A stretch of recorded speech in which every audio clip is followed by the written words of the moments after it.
महाराष्ट्र काय कर्नाटक काय सर्वांनी सबस्क्राईब करा खिलार महाराष्ट्राची शान आणि क्लिक करा बेल आयकॉनवर. एन्जॉय. मग समडोळे गावात हा पहिल्यांदाच वळू आलाय तुम्हाला इकडं? आमच्या भागात वळूचं शॉर्टेज असल्यामुळं बरं बरं. हे चव्हाणसाहेब म्हणा, आमचे भाचे किंवा इतर लोक सारखं आम्हाला फोन करायचं किंवा साहेब चव्हाणसाहेब भाचे 2-3 वर्ष लागले होते, मामा वळू घ्या पळवायचं नाद कमी करा. मग मी म्हटलं आम्हाला ते जमणार नाही. आम्ही खरसुंडी यात्रेत हा वळू आलता, तिथं आम्ही बघितला. त्यामुळं आमच्या डोक्यात ते खरसुंडी यात्रेत गेल्यावर विचार आला वळू घ्यायचं म्हणून. मग आम्ही त्यांच्या गावी गेलो आणि परत मग हा वळू खरेदी केला. नमस्कार मंडळी, खिलार महाराष्ट्राची शान यूट्यूब चॅनेलवर मी सूरज देगे आपल्या सर्वांचं सहर्ष स्वागत करतो. आपण सध्या समडोळी या गावामध्ये आहे. मालक, समडोळीचा तालुका कोणता येतो? तालुका मिरज. आता मिरज तालुका जिल्हा सांगलीमध्ये तुमचं हे समडोळी गाव. आम्ही 7 ते 8 वर्ष झाले चॅनलच्या माध्यमातून गावोगावी फिरतोय महाराष्ट्र कर्नाटकमध्ये. आम्ही समडोळी भागामध्ये मागच्या 8 वर्षामध्ये 7 वर्षामध्ये वळू नाही पाहिलेला.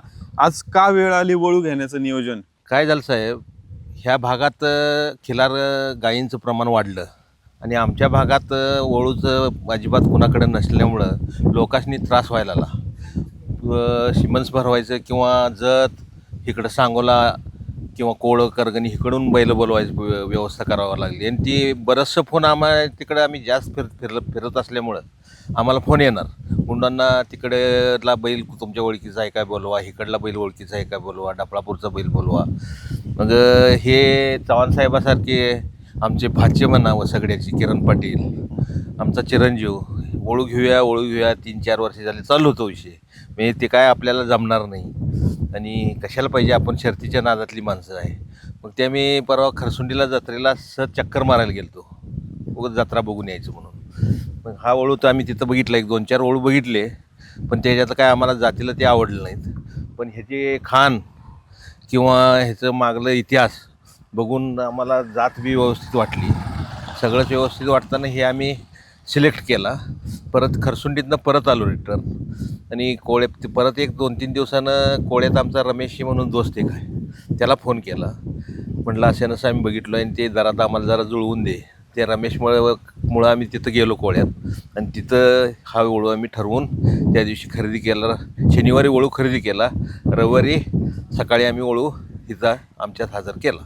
मालक, आता मला एक विचारायचं, तुम्ही म्हणले वळू गावाची गरज होती, तालुक्याची गरज होती, पण मग खरसुंडी यात्रेत जाताना ठरवलं होतं की आज वळू नका, असंच गेलते बघायला? नाही, असंच आम्ही प्रत्येक यात्रेला आम्हाला हे आमच्या पिढीजात आम्हाला नाद आहे. आमच्या आज्यापासून आमच्या वडिलाला तर भयानक नाद.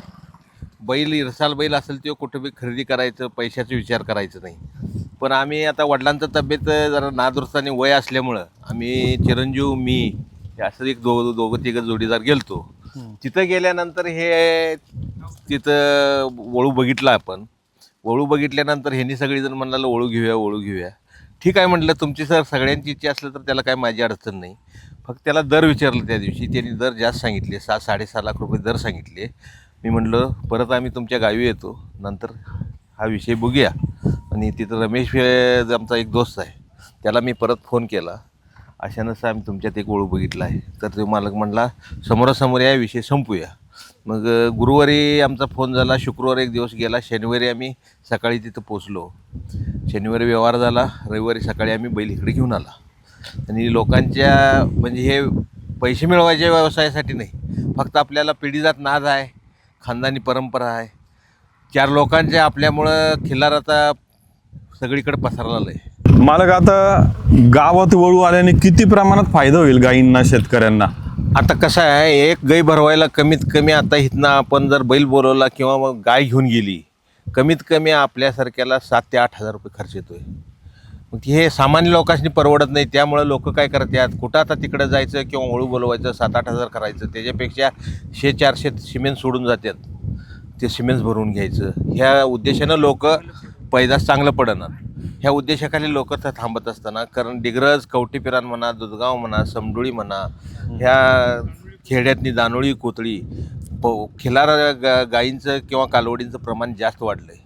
त्याच्यामुळं आम्ही हा निर्णय आता बैल घेऊया आपण. पहिल्यांदा कसं आहे, कवळा खोंड घेण्यापेक्षा मुरल्याला बरं घेऊया, आपल्याला अभ्यास कमी आहे त्याच्यातला. मुरल्याला बैल थोडा थोडा अभ्यासानं चालतोय.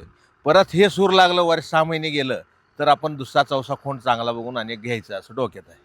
आता मागाशी तुम्ही सांगितलं की यात्रेमध्ये जी किंमत मालकाने सांगितली त्याच्यानंतर मग तुम्ही ठरवलं की मालक पण बोलले ह्याचे अगोदरचे की बाबा घरी आपण नंतर, मग घरी आल्यानंतर कसा व्यवहार जुळून आला आणि तुमच्या बजेटमध्ये कसं बसलंय? त्यांनी मी फोन केल्यानंतर रमेशने सांगितलं, अण्णा 4 लाखाच्या आसपास बैल होईल.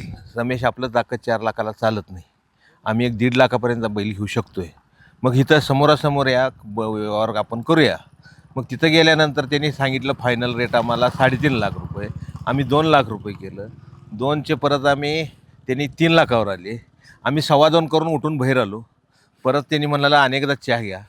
चहाचं निमित्त झाल्यानंतर बरंच चर्चेला बसल्यावर त्यांनी म्हणालं 2.25 लाख द्या. आमचा भाचा म्हणला आमचं बी 2.25 लाख खोटं, तुमचं 2.25 लाख खोटं, 2,51,000ला आम्ही बैल घेतो. मग ती फायनल झालं आपलं व्यवहार. डन झाल्यानंतर चहा घेतला, त्यांना इशारात दिली, आम्ही तुमचा बैल उद्याच्याला येऊन बैल भरून घेऊन जातो म्हणून सांगितलं त्यांना. आता बैल किती दाती आणि गाई भरायच्या पण किती घेणार आहे? आत्ता 5वा दात पाडला आहे आणि आम्ही गाई भरावायचं एक 1,500 रुपये दर ठेवलं आहे. ह्याच्या पलीकडं काय आपण जास्त आता काय करायचं नाही. दुसरा बैल घेतल्यानंतर बघायचं दराचं कमी जास्त कसं आपण बैल घेऊ. त्या मालकाच्या दावणीला किती गाई भरून झाल्या असेल तिकडं? तिथं कमीत कमी एक 150 ते 170 गाई झाल्यात. आणि हे कुठल्या लाईनचं बैल आहे किंवा काय माहिती देता? हे आता शिरूरचे महाराज आहेत, त्यांच्या बैलांच्या पैदासातलं हा बैल आहे. ते कोळवाल्याने घेतले होते. मग त्यांच्याकडं एक 1.5 वर्ष बैल होता. त्यांच्याकडनं गेल्यानंतर आमच्याकडं आत्ता आला, एक 15 दिवस झालं येऊन.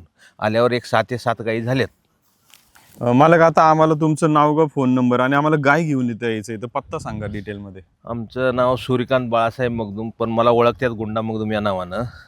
तालुका मिरज, जिल्हा सांगली. माझा मोबाईल नंबर आहे 98 22 89 44 26.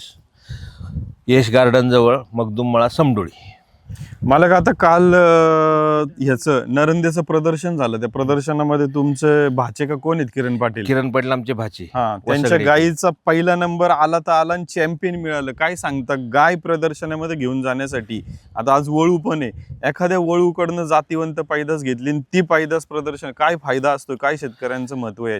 इथंच होती पाडी 2-3 महिने, परत मग किरण पाटलांच्याकडे पाठवली ती. बरं बरं. असा इतिहास आहे. तर मंडळी, आपण अशा प्रकारे पाहिलं की जातीवंत वळू यांचेच भाचे किरण पाटील यांच्या गायीचा नरंदे प्रदर्शनामध्ये आपण पाहतोय सध्या स्क्रीनवरती सुंदर जातीवंत गायी की ज्या गायीने चॅम्पियन पुरस्कार मिळवला.